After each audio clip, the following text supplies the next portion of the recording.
स्वागत है आपका सिविल सर्विस को यूट्यूब चैनल में। सो गाइस, जैसे कि अल्टरनेट डेज पे लक्ष्मीकांत के चैप्टर वाइज अपलोडिंग चल रही है चैनल पे। सो अगर आपको कंफर्ट लगता है सेगमेंट तो प्लीज़ आप उसको रिवीजन फॉर्म के लिए यूज कर सकते हैं। अदरवाइज़ आई होप कि अगर आप एक कॉम्पिटिटिव एग्ज़ाम की तैयारी कर रहे हैं तो आपके पास लक्ष्मीकांत पॉलिटी का या कोई भी आपके कंफर्ट के अनुसार जो भी आपके पास बुक होगा आप उसको पढ़ रहे होंगे और आपके पास होगा। देखिए, ये वीडियो बनाने का मेन पर्पज़ ऐसा नहीं कि कुछ यहाँ पर अलग चीज़ें हैं, सिर्फ बुक की हाईलाइट और मैग्नीट्यूड बातें बताई जा रही हैं जो कि मैक्सिमम स्टेट पीसीएस में और यूनियन पब्लिक सर्विस कमीशंस में क्वेश्चंस प्रीवियस ईयर में आए हुए हैं। उन्हीं टॉपिक को हाईलाइट करके यहाँ पर कोशिश किया जा रहा है बताने का, ठीक है। और अगर आपको वीडियो लगता है कि एग्ज़ाम के रिलेवेंट हैं तो प्लीज़ आप इस पर कमेंट करिए, कमियों को बताइए, अच्छा लगता है तो भी बताइए ताकि हम आगे इस पर सुधार कर सकें। ओके, सो आज का जो चैप्टर है वो लक्ष्मीकांत, देखिए मैं रिसोर्स को लेके चल रहा हूँ। सो लक्ष्मीकांत का चैप्टर 12 है। ओके, पार्लियामेंट्री सिस्टम, संसदीय व्यवस्था चैप्टर का नाम है। सो क्या है, वीडियो छोटा से छोटा कोशिश किया जाएगा रखने का, लेकिन ये वीडियो पूरा का पूरा कंप्लीट वीडियो होगा पार्लियामेंट्री सिस्टम का। सो स्टार्ट करते हैं। भारत का संविधान केंद्र राज्य दोनों के लिए संसदीय व्यवस्था किया हुआ है। ओके, आर्टिकल 74 और 75 केंद्र में संसदीय का उपबंध करता है संसदीय व्यवस्था का, और जो आर्टिकल 163 और 164 है वो राज्य में संसदीय व्यवस्था का व्यवस्था करता है, ठीक है। सो ये आर्टिकल याद रखना, ये क्वेश्चन स्टेट पीसीएस में आ चुके हैं, वनडे एग्जाम में आ चुके हैं कि जो आर्टिकल 74 75 है ये किन के लिए है, और जो आर्टिकल 163 और 164 है ये किन के लिए है। तो जो 74 और 75 है वह केंद्र में संसदीय व्यवस्था को बंद का व्यवस्था करते हैं, और 163 और 164 राज्य के लिए है। सरकार की संसदीय व्यवस्था वह व्यवस्था है जिसमें कार्यपालिका अपनी नीतियों एवं कार्यों के लिए विधायिका के प्रति उत्तरदायी होती है। देखिए यहाँ पे थोड़ा सा हम ये देख लेते हैं कि कार्यपालिका ओके और विधायिका क्या होता है। ओके, कार्यपालिका और विधायिका क्या होता है, ये डिफरेंस अगर हम जान लेते हैं तो आगे जब भी कार्यपालिका और विधायिका की बातें होंगी तो हमें कन्फ्यूज़न क्रिएट नहीं होगा, ठीक है। देखिए, जो विधायिका होता है, विधायिका में राष्ट्रपति और जो दो सदन होते हैं राज्यसभा और लोकसभा, ओके, ये विधायिका का निर्माण करते हैं, क्लियर। और जो कार्यपालिका होता है, इनका क्या होता है कि ये कार्यपालिका सरकार का वह हिस्सा होता है जो कि प्रशासन उसका निष्पादन के लिए जिम्मेदार होता है।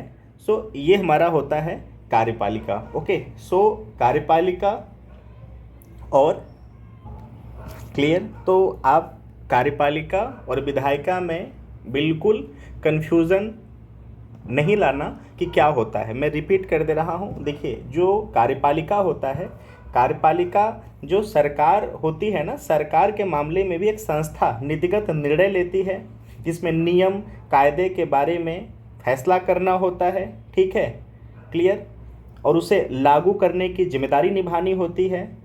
ओके, सो ये होता है, और उसका प्रशासन देखना होता है, ये होता है कार्यपालिका। ओके, और जो विधायिका होता है, विधायिका में राष्ट्रपति और जो दो सदन होते हैं, उच्च सदन और निम्न सदन यानी लोकसभा और जो राज्यसभा होता है, ठीक है। ओके, सो संघ की जो विधायिका बनाते हैं संसद के रूप में उनको जाना जाता है, और ये नियम को बनाते हैं और उसको जो रेगुलेट किया जाता है, प्रशासन का नियम कानून बनाया जाता है, वो कार्यपालिका के तहत बनाया जाता है। तो कार्यपालिका और न्यायपालिका को हमने देख लिया। अब हम आते हैं अपने सेगमेंट पे, क्लियर।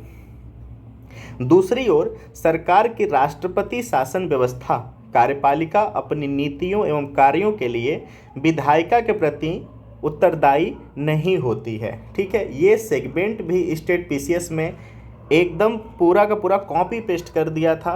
आप अगर प्रीवियस का पेपर देखेंगे तो ये ऑप्शंस में दे दिया था और काफ़ी कॉम्प्लेक्स सेंटेंस बनाकर दिया गया था और वो नॉर्मल क्वेश्चंस कंफ्यूजन क्रिएट कर रहा था कि आखिर ये बोलना क्या चाह रहा है और यहाँ पे बातें क्या कहेगी। देखिए यहाँ पे साफ साफ लिखा है, ठीक है, कि जब नॉर्मल शासन प्रशासन चल रहा होता है, ठीक है, तो परिदृश्य जो होता है उपरोक्त होता है, लेकिन जब राष्ट्रपति शासन लग जाता है तो उस व्यवस्था में जो कार्यपालिका होती है, जो कार्यपालिका है, अपनी नीतियों और कार्यों के लिए विधायिका के प्रति उत्तरदायी नहीं होती है, अपने फैसले के प्रति उनके प्रति उत्तरदायी नहीं होती है, ठीक है, और संवैधानिक रूप से अपने कार्यकाल के मामले में विधायिका से स्वतंत्र होती है। क्लियर, यानी उसके अपने कार्यों के लिए कोई जवाबदेही नहीं करना पड़ता जब राष्ट्रपति शासन होता है तो, ठीक है। संसदीय सरकार को कैबिनेट सरकार या उत्तरदायी सरकार या सरकार का वेस्टमिंस्टर व्यवस्था स्वरूप भी कहा जाता है। ब्रिटेन, जापान, कनाडा, भारत आदि में प्रचलित है। क्लियर। दूसरी ओर राष्ट्रपति सरकार को गैर उत्तरदायी या गैर संसदीय या निश्चित कार्यकारी व्यवस्था भी कहते हैं, जो कि अमेरिका, ब्राज़ील, रूस, श्रीलंका आदि में प्रचलित है। संसदीय सरकार को उत्तरदायी सरकार के रूप में भी जाना जाता है, क्योंकि इसमें कैबिनेट यानी वास्तविक जो कार्यकारिणी होता है संसद के प्रति उत्तरदायी होता है। भैया अपना जो भी काम होता है वो संसद के प्रति आपको रखना होता है ना, आप मनमाना तो कोई काम कर नहीं सकते हो। हालांकि इसके विपक्ष में बहुत सारी बातें की जा सकती हैं, तो उसको डिबेट पे नहीं जाएंगे। हमारा जो सिलेबस है, जो हमारा रिक्वायरमेंट है, हम बस उस पर सीमित रहेंगे, ठीक है। मैं रिपीट कर दे रहा हूँ कि जो संसदीय सरकार को उत्तरदायी सरकार के रूप में भी जाना जाता है, क्योंकि इसमें कैबिनेट यानी वास्तविक कार्यकारिणी संसद के प्रति उत्तरदायी होती है। क्लियर। संसदीय सरकार की विशेषताएं क्या होता है? नंबर 1, नामिक एवं वास्तविक कार्यपालिका। राष्ट्रपति नामिक कार्यपालिका यानी विधित कार्यकारी है, जबकि प्रधानमंत्री वास्तविक यानी वास्तविक कार्यकारी। राष्ट्रपति राज्य का मुखिया होता है, पीएम सरकार का मुखिया होता है, ठीक है। ये पैसेज आप प्लीज़ कहीं पे नोट डाउन कर लेना, जब भी आप आंसर राइटिंग करेंगे या कहीं भी डिबेट में पार्टिसिपेट करेंगे तो आपको ये लाइन याद रहेंगी। और जब भी राष्ट्रपति चुनाव होता है या लोकसभा का चुनाव होगा तो ये सब डिफरेंस आपको पता होना चाहिए कि हमारा जो देश है उसका जो प्रशासन का फंडामेंटल नींव है क्या है। मैं रिपीट कर दे रहा हूँ कि जो राष्ट्रपति होता है वो नाम का शासक होता है, मुखिया होता है। क्लियर। जो प्रधानमंत्री होता है वास्तविक जो कार्यकारी अधिकारी होता है वही होता है, जो कि पीएम के फॉर्म में होता है व्यक्ति। क्लियर। आर्टिकल 75 पीएम के नेतृत्व में मंत्रिपरिषद की व्यवस्था करता है, जो कि राष्ट्रपति को कार्य संपन्न कराने में परामर्श देगा। परामर्श को मानने के लिए राष्ट्रपति बाध्य होगा, ठीक है। देखिए जो आर्टिकल 75 है ये यूनियन पब्लिक सर्विस कमीशंस और स्टेट पीसीएस और वनडे एग्ज़ाम में भी आ चुका है। क्लियर। और जो 75 है, जब इमरजेंसी भारत में लगा था उसके बाद 75 पे काफ़ी चर्चा हुआ, इसकी क्वालिटी काफ़ी सामने दिखी और इसकी वैल्यू तब से बहुत ज़्यादा सामने आया। पीएम के नेतृत्व में मंत्रिपरिषद की व्यवस्था करता है, जो कि राष्ट्रपति को कार्य संपन्न कराने में परामर्श देगी और परामर्श को मानने के लिए राष्ट्रपति बाध्य होगा। राष्ट्रपति अपनी मनमानी नहीं कर सकता अगर मंत्रिपरिषद कोई उनको बात कह रही है करने के लिए या नहीं करने के लिए, ठीक है। अब सिंपल सी बात है, आप इस पैसे से क्या समझ सकते हैं? जो मंत्रिपरिषद है उसका नेता कौन? उसका नेता प्राइम मिनिस्टर होते हैं, ठीक। अब प्राइम मिनिस्टर जो बात बोलते हैं मंत्रिपरिषद को वो वही बात कहेंगे राष्ट्रपति को, तो आखिर जो मेन डोर है वह तो प्रधानमंत्री के हाथ में है, ठीक है। नंबर 2, बहुमत प्राप्त दल का शासन। जिस राजनीतिक दल का लोकसभा में बहुमत सीटें प्राप्त होंगी वह सरकार बनाता है। उस दल के नेता को राष्ट्रपति पीएम नियुक्त करता है और अन्य मंत्रियों की नियुक्ति राष्ट्रपति प्रधानमंत्री के परामर्श से ही करता है। ठीक है। जब किसी एक दल का बहुमत नहीं होता है तो राष्ट्रपति दलों के जो गठबंधन होता है उनको सरकार बनाने का न्योता देता है। नंबर 3 क्या है? सामूहिक उत्तरदायित्व। यह संसदीय सरकार का विशिष्ट सिद्धांत है। मंत्रियों का संसद के प्रति मंत्रियों का संसद के प्रति सामूहिक उत्तरदायित्व होता है, विशेषकर लोकसभा के प्रति गठबंधन। ठीक है, जो कि आर्टिकल 75 में उपबंध है। सामूहिक उत्तरदायित्व का सिद्धांत इस रूप में प्रभावी होता है कि लोकसभा पीएम के नेतृत्व वाली मंत्रिपरिषद को अविश्वास प्रस्ताव पारित कर हटा सकता है। ठीक है। नंबर 4, राजनीतिक एकरूपता। सामान्यतः मंत्रिपरिषद के सदस्य एक ही राजनीतिक दल से संबंधित होते हैं और इस पर उनकी समान राजनीतिक विचारधारा होती है। गठबंधन सरकार के मामले में मंत्री सर्वसम्मति के प्रति बाध्य होते हैं। देखिए, ये लाइन से आप समझ चुके होंगे। अगर मान लीजिए कोई एक पार्टी है और वो बहुमत में है तो उनकी जो विचार, हर एक पार्टी का अपना एक विचारधारा होता है, तो वो भाई जो भी काम करेंगे अपने विचारधारा के हिसाब से करते हैं। उनको बहुत ज़्यादा प्रयास नहीं करना पड़ता किसी एक विचारधारा पे लाने का। अगर मान लीजिए कभी ऐसी परिस्थिति होती है, कोई ऐसी पार्टी जो कि बहुमत में नहीं होती है तो गठबंधन करती है 2-3 पार्टियों के साथ, तो भाई हर एक पार्टी का अपना अपना विचारधारा होता है। तो जब भी कोई वोटिंग करानी होती है, डिबेट करानी होती है, तो जो गठबंधन की सरकार होती है उनको एक विचारधारा पर खड़ा करने के लिए काफ़ी प्रयास करना होता है। तो वही बातें यहाँ पे की जा रही हैं। ओके, देखिए ये जो पैसेज है ये ऑब्जेक्टिव तो नहीं बन सकता, लेकिन अगर आपको ये कंटेंट पता है तो आप बोलने में सामर्थ्य होंगे, डिबेट में सामर्थ्य होंगे, और जब आंसर राइटिंग या ऐसे लिखेंगे तो आपके लिए ये बहुत ज़्यादा वेटेज ला देता है आपके स्पीच में। ओके। नंबर 5, दोहरी सदस्यता। मंत्री विधायिका और कार्यपालिका दोनों के सदस्य होते हैं। कोई भी व्यक्ति बिना संसद का सदस्य बने मंत्री नहीं बन सकता। ओके। देखिए, वही मैंने बताया कि जो विधायिका है और कार्यपालिका है, इसका डिफरेंस जानना बहुत ज़रूरी होता है।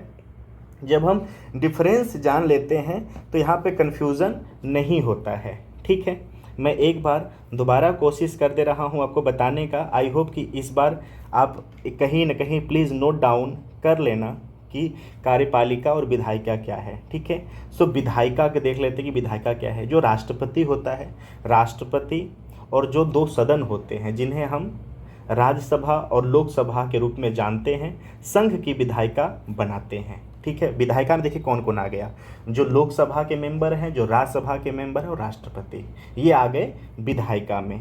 क्लियर? यहाँ से मामला क्लियर हो गया। ओके।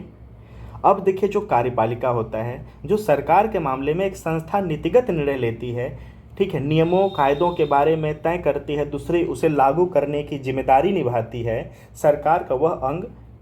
ठीक है, जो इन नियमों कायदों को लागू करता है, प्रशासन का काम करता है, कार्यपालिका कहलाता है। देखिए, अब यहाँ से आपको क्लियर हो जाना चाहिए कि विधायिका क्या है और कार्यपालिका क्या होता है। देखिए, विधायिका क्या हो गया? राष्ट्रपति यानी प्रेसिडेंट। ठीक, और जो एमपीज़ हैं किसके? लोकसभा के और राज्यसभा के। ये क्या करते हैं? ये कानून बनाते हैं। ठीक, अब कार्यपालिका पे आते हैं। कार्यपालिका में कौन होता है? कार्यपालिका में जो मंत्री होते हैं, प्रेसिडेंट होते हैं। अब इसको भी प्रशासन का काम करवाते हैं ना, इसको रेगुलेट करते हैं, कैसे कोई नियम लागू किया जाए, कैसे उस पर शासन किया जाए, कैसे शासन को सही तरीके से चलाया जाए। ठीक है, तो अब कार्यपालिका और विधायिका के अंतर को आई होप कि आप समझ चुके होंगे। अब इस पे बात करते हैं। देखिए, दोहरी सदस्यता। मंत्री, विधायिका और कार्यपालिका दोनों के सदस्य। देखिए कैसे, जो एमपी है भाई, भारत में कोई मंत्री कब बन सकता है? जब वो दोनों सदनों में से किसी एक सदन का सदस्य हो। ठीक है, ओके, यहाँ तक मामला समझ में आया। अब कहेंगे कि कभी कोई ऐसा भी होता है कि भाई कोई सदस्य नहीं होता है लेकिन मंत्री बन जाता है, लेकिन हाँ, उसमें कंडीशन है कि मंत्री पद होने के 6 महीने के अंदर आपको किसी न किसी एक सदन का मेंबरशिप लेनी होती है। सेम यही नियम लागू है आपका राज्यों में। अब जहाँ पे विधान सभा और विधान परिषद, जहाँ पे विधान परिषद नहीं है वहाँ पे एक अलग कंडीशन काम करता है, लेकिन जहाँ पे दोनों सदनें हैं वहाँ पे विधायकों और एमएलसी जो होते हैं उनको किसी एक सदन का सदस्यता लेनी होती है। सेम यहाँ पर संसद में भी यही चीज़ होता है कि आपको किसी एक सदन की सदस्यता लेना पड़ेगा अगर मंत्री बन जाते हैं तो। ठीक, तो वही बात यहाँ पे की जा रही है कि जो कार्यपालिका और जो विधायिका ये दोनों के प्रति सदस्य होते हैं। ठीक है, कोई भी व्यक्ति बिना संसद का सदस्य बने मंत्री नहीं बनता है। संविधान व्यवस्था करता है कि यदि कोई व्यक्ति मंत्री बन जाता है तो 6 माह के अंदर संसद का सदस्य बन जाना होता है। ओके, तो आई होप कि आपको 5 नंबर क्लियर हो गया। नंबर 6, प्रधानमंत्री का नेतृत्व। सरकार की व्यवस्था में पीएम नेतृत्वकर्ता की भूमिका निभाता है। पीएम मंत्रिपरिषद का, संसद का, सत्तारूढ़ दल का नेता होता है। नंबर 7, निचले सदन का विघटन। लोकसभा का विघटन पीएम की सिफारिश के बाद राष्ट्रपति द्वारा विघटन किया जा सकता है। दूसरे शब्दों में पीएम मंत्रिपरिषद का कार्यकाल पूर्ण होने के पूर्व चुनाव के लिए राष्ट्रपति को लोकसभा विघटन करने की सिफारिश कर सकता है। ठीक है, कार्यकारिणी को संसदीय व्यवस्था में कार्यपालिका को विघटन करने के अधिकार होती है। ओके, 8 नंबर, गोपनीयता। मंत्री गोपनीयता के सिद्धांत पर काम करते हैं और अपनी कार्यवाही, नीतियों, निर्णय की सूचना नहीं दे सकते। अपना कार्य ग्रहण करने से पूर्व वे गोपनीयता का शपथ लेते हैं। मंत्रियों को गोपनीयता का शपथ राष्ट्रपति दिलवाते हैं। ओके, ये लाइन प्लीज़ याद रखना कि जो गोपनीयता का शपथ है वो राष्ट्रपति के। सदस्यता का शपथ तो जैसे कोई मेंबर है जो कि लोकसभा और राज्यसभा में चुना गया है तो उसकी जो सदस्यता जब वो जीत जाता है तो उसको सदन में शपथ लेनी होती है, एक अलग बात होगी। लेकिन गोपनीयता का जो शपथ है वो राष्ट्रपति दिलवाता है सदस्यों को। तो अगर क्वेश्चंस में ऐसी बातें आती हैं तो प्लीज़ को आप रिकॉल रखना। ओके, राष्ट्रपति शासन व्यवस्था की विशेषताएं। भारतीय संविधान के विपरीत अमेरिकी संविधान में राष्ट्रपति शासन की व्यवस्था करता है। अमेरिकी राष्ट्रपति शासन व्यवस्था वाली सरकार की निम्नलिखित विशेषताएं क्या है। ए, अमेरिकी राष्ट्रपति राज्य व सरकार दोनों का मुखिया होता है। एक राज्य का प्रमुख होने के नाते उसे राज्य की स्थिति प्राप्त होती है और सरकार का मुखिया होने के नाते वह सरकार के कार्यकारी अंगों का नेतृत्व करता है, जो कि भारत में ऐसा नहीं है। ओके। बी, राष्ट्रपति को निर्वाचन व्यवस्था के तहत 4 वर्ष के निश्चित कार्यकाल के लिए निर्वाचन किया जाता है। उसे कांग्रेस द्वारा गैर संवैधानिक कार्य के लिए दोषी पाए जाने के अतिरिक्त नहीं हटाया जा सकता। देखिए यहाँ पे जो कांग्रेस है ना, जैसे यहाँ पर संसद है, ठीक है। अब संसद में 2 सदन होते हैं, एक होता है राज्यसभा, एक होता है लोकसभा, ठीक है। सो वैसे वहाँ पे कांग्रेस है, ठीक है, क्लियर। सी, राष्ट्रपति कैबिनेट या छोटे इकाई, ठीक है, किचन कैबिनेट की सहायता से शासन चलाता है। वह केवल एक परामर्शदात्री इकाई होता है और इसमें गैर निर्वाचित विभागीय सचिव होते हैं। इनका चयन और नियुक्ति राष्ट्रपति द्वारा होता है और उसी के द्वारा उन्हें किसी भी समय हटाया जा सकता है। देखिए हम एक ओवरऑल अमेरिका के पूरा स्ट्रक्चर को, संविधान को जान तो रहे हैं, इसके साथ हमारे भारत का डिफरेंस पता चल जा रहा है। तो कहीं ना कहीं हमारे भारत का जो क्वालिटीज़ है, डिसक्वालिटीज़, हमें इससे भी जानने का मौका मिलता है। तो जब भी हम आंसर राइटिंग करते हैं, ऐसे लिखते हैं और ऐसा टॉपिक मिल जाता है, तो अगर हमारे पास कंटेंट है ना, तो हमारे आंसर में काफ़ी वेट मिल जाता है। हमारा मोटिव भी वही है कि भाई हमारा जो भी काम रहे उसमें वेटेज रहे। ओके। डी, राष्ट्रपति एवं सचिव अपने कार्यों के लिए कांग्रेस के प्रति उत्तरदायी नहीं होते हैं। वे न तो कांग्रेस की सदस्यता ग्रहण करते हैं और न ही सत्र में भाग लेते हैं। ई, राष्ट्रपति हाउस ऑफ रिप्रेजेंटेटिव का विघटन नहीं कर सकता, कांग्रेस का निचला सदन, ठीक है। लेकिन यहाँ पर क्या है कि भारत में जो प्राइम मिनिस्टर है वह राष्ट्रपति से मिल करके लोकसभा के विघटन की बातें कर सकता है, लेकिन राष्ट्रपति को पावर नहीं है कि अमेरिका में निचला हाउस जो हाउस ऑफ रिप्रेजेंटेटिव है उसका विघटन कर सके। एफ, शक्तियों के विभाजन का सिद्धांत अमेरिकी राष्ट्रपति शासन व्यवस्था का आधार है। सरकार की विधायी, कार्यकारी एवं न्यायिक शक्तियों को सरकार की 3 स्वतंत्र इकाइयों में विभाजित एवं विस्तृत किया गया है। संसदीय व्यवस्था के गुण। नंबर 1, विधायिका एवं कार्यपालिका के मध्य सामंजस्य। कार्यपालिका विधायिका का एक अंग है। ये लाइन प्लीज़ याद रखना कि जो कार्यपालिका है, कार्यपालिका विधायिका का अंग है और दोनों के बीच विवाद के बहुत कम। भाई इससे देखिए, जैसे कोई ए ब्लॉक है और बी ब्लॉक है, जो ये सी मेंबर है इन दोनों का सदस्य है, तो विवाद का कोई मामला ही नहीं है।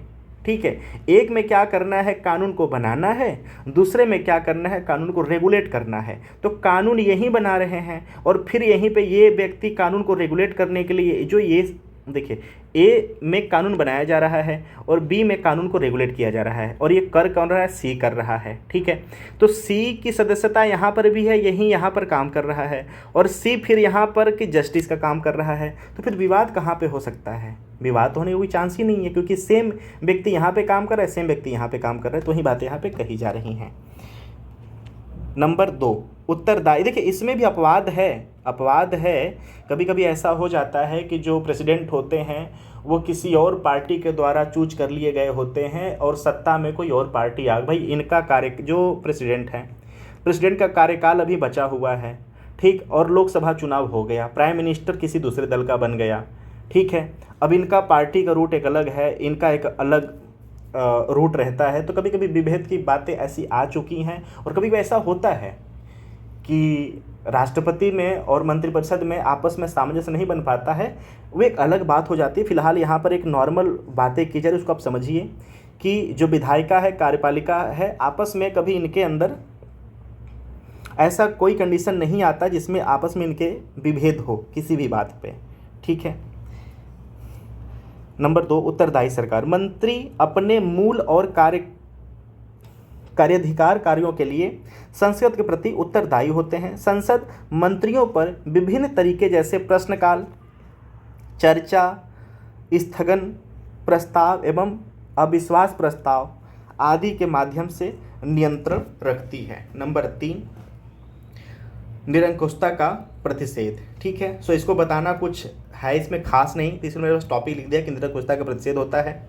नंबर 4, वैकल्पिक सरकार की व्यवस्था। सत्तारूढ़ दल बहुमत खो देने पर राज्य का मुखिया विपक्षी दल को सरकार बनाने के लिए आमंत्रित कर सकता है। इसका तात्पर्य है कि नए चुनाव के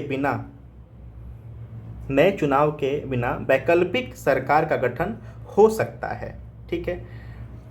डॉक्टर जेनिंग कहते हैं विपक्ष का नेता वैकल्पिक पीएम होता है। ये कोटेशन प्लीज याद रखना।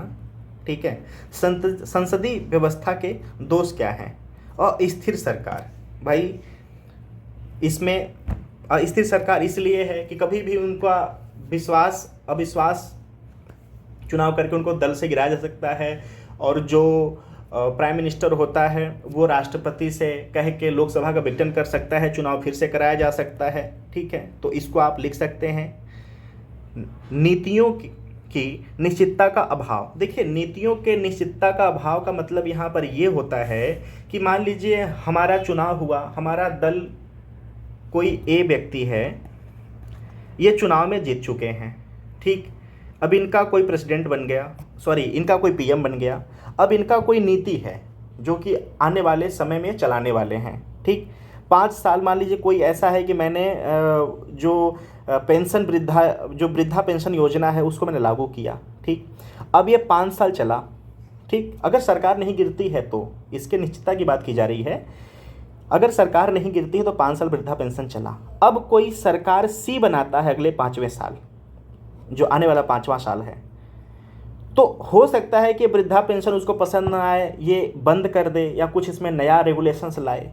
तो उसी की बातें की जा रही है कि जो नीतियाँ होती हैं, इन नीतियों की कोई गारंटी नहीं होती है, नीतियाँ कभी भी बदली जा सकती हैं सरकार बदलने पे भी, और वो सरकार भी स्वयं अपनी नीतियों को बदल सकती है। ठीक है। नंबर 3, मंत्रिमंडल की निरंकुशता। ठीक भाई, देखिए अगर कोई दल है, अगर बहुमत में है, उससे किसी भी व्यक्ति का डर नहीं है, अपोजिशन का डर नहीं है। भाई हमारा क्या बिगाड़ लोगे आप, सरकार तो गिरा नहीं सकते बिकॉज हम बहुमत में हैं। तो वो जो भी निर्णय लोगी, जो भी काम करेगी, वो कहीं कहीं निरंकुश बन के काम करती है, उसके अंदर कोई डर नहीं रहता किसी विपक्ष का। तो वही ये बात कही जा रही है। ठीक है। शक्ति पृथक्करण में के विरुद्ध, शक्ति पृथक्करण के विरुद्ध। नंबर 5, अकुशल व्यक्तियों द्वारा सरकार का संचालन। देखिए ये बात ये कही जा रही है, ये काफ़ी डिबेटिंग टॉपिक रहा है। नंबर जो 5 है, अकुशल व्यक्तियों द्वारा सरकार का संचालन। जैसे मान लीजिए कि मेरा कोई नाम ए है, ठीक है, मुझे कोई नॉलेज नहीं है इन्वायरमेंट का, ठीक, मुझे कोई नॉलेज नहीं है फॉरेस्ट का, ठीक, और मुझे वन मंत्रालय दे दिया जाता है, तो क्या मेरे पास कोई अवेयरनेस है उसके लिए? मैं सिविल इंजीनियर नहीं हूँ और मुझे रोड परिवहन का मंत्री बना दिया जाए, रोड का हमें मंत्री बना दिया जाए, कंस्ट्रक्शन, तो मैं इसमें क्या दिमाग लगाऊंगा? तो कहीं ना कहीं ऐसा होता है कि अनुभव का अभाव होता है और हमें वो पद दे दिया जाता है। ठीक है। अब जो व्यक्ति को ये नहीं पता कि रेलवे क्या होता है, पटरी क्या होती है, उनका कंस्ट्रक्शन कैसे होता है, उसको रेल मंत्रालय दे दिया जाए, तो वो कैसे काम करेगा यहाँ पर? तो वही बातें कही जा रही हैं कि अकुशल व्यक्तियों द्वारा सरकार का संचालन, मतलब हमारे पास कोई अनुभव नहीं है और हमें वो मंत्रालय दे दिया जा रहा है। ठीक है।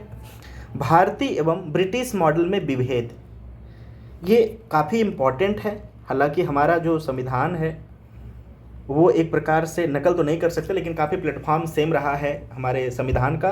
तो ब्रिटेन का मॉडल हमें जानना बहुत जरूरी है। भारत सरकार में संसदीय व्यवस्था विस्तृत रूप से ब्रिटिश संसदीय व्यवस्था पर आधारित है, यद्यपि यह कभी भी ब्रिटिश पद्धति का नकल नहीं रही। ठीक है, जिसमें निम्न भिन्नताएं हैं। नंबर 1, ब्रिटिश राजशक्ति के स्थान पर भारत में गणतंत्र पद्धति है। भारत में मुखिया वो बनता है जिसको जनता चुनती है, लेकिन ब्रिटेन में ऐसा नहीं है। वहाँ पे राजवंशी व्यवस्था चलता है, वंशानुगत चलता है। मुखिया जो है वो राजा रहता है, उनके भी वंश के तौर पर चलते हैं चीज़ें। दूसरे शब्दों में भारत में राज्य का मुखिया राष्ट्रपति होता है, जबकि ब्रिटेन में राज्य का जो मुखिया है वो राजा या रानी यानी आनुवांशिक रूप से रहता है, उनका वंशानुगत वहाँ पद्धति चलती है। नंबर 2, ब्रिटिश व्यवस्था संसद के प्रति संप्रभुता के सिद्धांत पर आधारित है, जबकि भारत में संसद सर्वोच्च नहीं और शक्तियों पर प्रतिबंध है, क्योंकि यहाँ लिखित संविधान, संघीय व्यवस्था, न्यायिक समीक्षा और मूल अधिकार हैं। ये जो 1, 2, 3 और 4 है, ये टॉपिक प्लीज़ याद रखना। देखिए मैं रिपीट कर रहा हूँ कि ब्रिटिश व्यवस्था संसद की संप्रभुता के सिद्धांत पर आधारित है, जबकि भारत में संसद सर्वोच्च नहीं है, शक्तियों पर प्रतिबंध है, क्योंकि यहाँ लिखित संविधान, संघीय व्यवस्था, न्यायिक समीक्षा, मूल अधिकार है। मैं इस पर थोड़ा समय लेके ये बताना चाहूँगा।